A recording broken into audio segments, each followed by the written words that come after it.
Hello students, I was just having my dinner and suddenly I got this information from CBSE. It is a very hot news for all of you guys. तो मैंने सोचा इस पर फटाफट एक video बना दी जाए आप लोगों के लिए। देखिए ये खबर है सीबीएसई 10th क्लास के बच्चों के लिए जो लोग अपना रिजल्ट का वेट कर रहे थे उनके लिए बहुत ताजा खबर है। ध्यान से सुनिएगा। सबसे पहले हम बात करते हैं इंटरनल असेसमेंट की। इंटरनल असेसमेंट एक्चुअली होता क्या है? इंटरनल असेसमेंट होता है सीबीएसई वाले स्कूल वालों को बोलते हैं कि अपने बच्चों के जो भी आपके रिकॉर्ड्स उनके पास बच्चों के जो भी रिकॉर्ड्स आप लोगों के पास पड़े हैं आप उसके हिसाब से बच्चों को मार्क्स देके और हम तक पहुंचाएं ताकि हम रिजल्ट तैयार करें। लेकिन यहाँ पर समस्या ये आ रही है कि स्कूल के अंदर, जैसे कि आपको पता है, स्कूल के अंदर कोविड सेंटर्स खुल गए हैं और लॉकडाउन की वजह से कोविड सेंटर का स्कूल का यूज कोविड सेंटर की तरीके से किया जा रहा है। तो इस वजह से स्कूल्स वाले कहीं ना कहीं असमर्थ हैं सीबीएसई वालों को आपका रिजल्ट सही से मार्क्स पहुंचाने में। तो रिजल्ट आने में थोड़ा सा टाइम लग सकता है। यहाँ पर बहुत ज्यादा स्टूडेंट्स की फेल होने की भी संभावना है क्योंकि कई बच्चे जिन्होंने प्री बोर्ड के अंदर एग्जाम दिए थे उनके मार्क्स, प्री बोर्ड को लोग इतना सीरियस नहीं लेते, बच्चे भी नहीं लेते, तो कहीं ना कहीं उनके मार्क्स इतने अच्छे नहीं है तो फेल होने के चांसेस ज्यादा है। सीबीएसई वाले ये बात जानते हैं। तो इस आधार पर सीबीएसई वालों ने स्कूल वालों को बोला है कि वो आप मॉडरेशन पॉलिसी से यानी कि ग्रेस मार्क्स से बच्चों को पास करने की सिचुएशन को तैयार करें ताकि बच्चे ज्यादा से ज्यादा मार्क्स लेकर पास हों। राइट, ये आप लोगों के हित में ही है, आप लोगों के पास होने के चांसेस ज्यादा हैं। राइट, यहां पर हम बात करते हैं कंपार्टमेंट की। अगर मान लीजिए किसी बच्चे के मार्क्स कम आते हैं, किसी वजह से उसके कंपार्टमेंट आ जाती है, तो दो कंडीशन बच्चे को उस हिसाब से देखनी पड़ेगी। पहली कंडीशन बनती है कि बच्चा स्कूल में ही जाके एग्जाम दे। अगर बच्चा स्कूल में ही जाके एग्जाम देगा गारंटी है बच्चा पास होगा।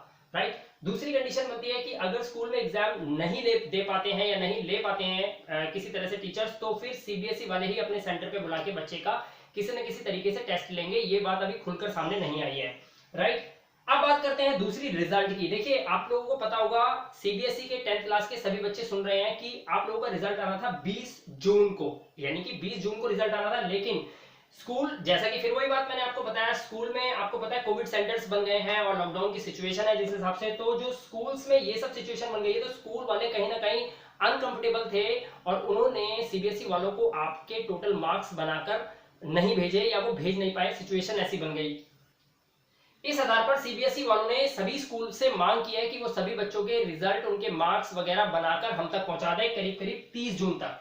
30 जून तक सीबीएसई वालों के पास सारी डिटेल्स पहुंच जाएगी स्कूल की तरफ से। उसके बाद 15 जुलाई तक, 10 से 15 जुलाई के अंदर अंदर आप लोगों का रिजल्ट आने की संभावना है, जो कि मान के चलिए 15 जुलाई तक रिजल्ट आपका आने के पूरे पूरे चांस हैं इस बार।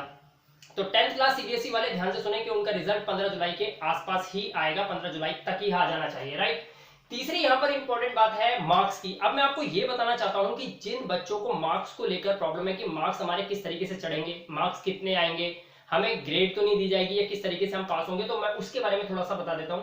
यहां पर ए बी सी डी इस तरीके से हो सकता है आपको ग्रेड दी जाए। जैसे मान लीजिए किसी बच्चे के 80 से 90% मार्क्स है या 90 से अबव है तो ए ग्रेड में आ जाए वो। किसी के 80 है, 70 के 75, 85 कुछ ऐसे समथिंग है तो वो बी ग्रेड में हो सकता है। 40 से 50% मार्क्स हो तो हो सकता है आप सी ग्रेड में हो। लेकिन यहां पर बात है डी ग्रेड की।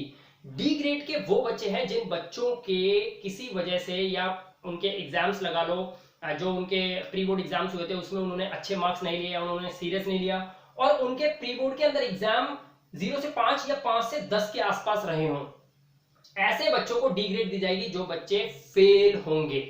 राइट, ध्यान से सुनिएगा, वो बच्चे फेल होंगे जिन्हें डी ग्रेड दी जाएगी। लेकिन अब यहाँ लिखा हु विल फेल, फेल कौन होगा? डी ग्रेड वाले। लेकिन यहाँ पर आपके लिए भी एक गुड न्यूज है, मैं आपको बता दूं, अगर आपको कुछ ऐसा लगता है तो कि आपको लगता है कि ये सिचुएशन है तो मैं आपको बता दूं, फेल वो बच्चे होंगे जो बच्चे बिल्कुल एब्सेंट थे, जिन्होंने ऑनलाइन क्लासेस सही से अटेंड नहीं करी, वो फेल होंगे। दूसरा, जिन बच्चों का कोई रिकॉर्ड ही स्कूल के अंदर नहीं है वो बच्चे फेल हो सकते हैं।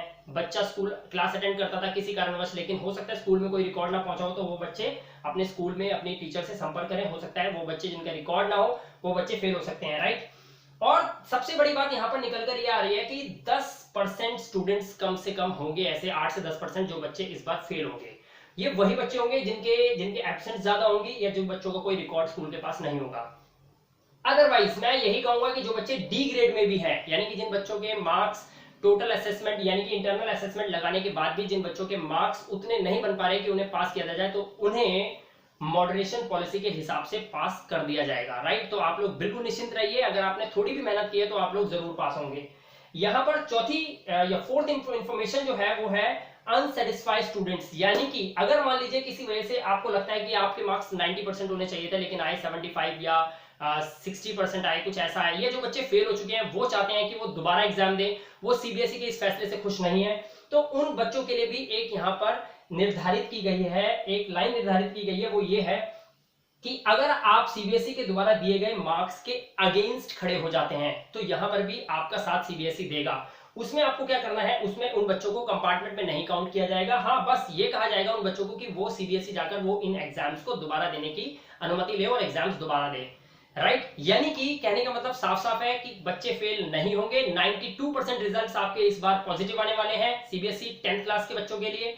राइट, डेट मैं यहाँ पर बता ही चुका हूँ। दूसरी बात इंपॉर्टेंट यह है कि जो बच्चे अगर किसी कारणवश उनका रिजल्ट नेगेटिव भी आता है तो वो बच्चे भी चाहे तो सीबीएसई के अगेंस्ट खड़े होकर और वो इन एग्जाम्स को अपने दोबारा भी दे सकते हैं, सीबीएसई से उन्हें अनुमति लेनी पड़ेगी। दोस्तों, अगर इस चैनल पे आप अगर नए हैं तो अभी सब्सक्राइब कर लीजिए, क्योंकि मैं लेके आने वाला हूँ बहुत अच्छी इन्फॉर्मेशन आप लोगों के लिए।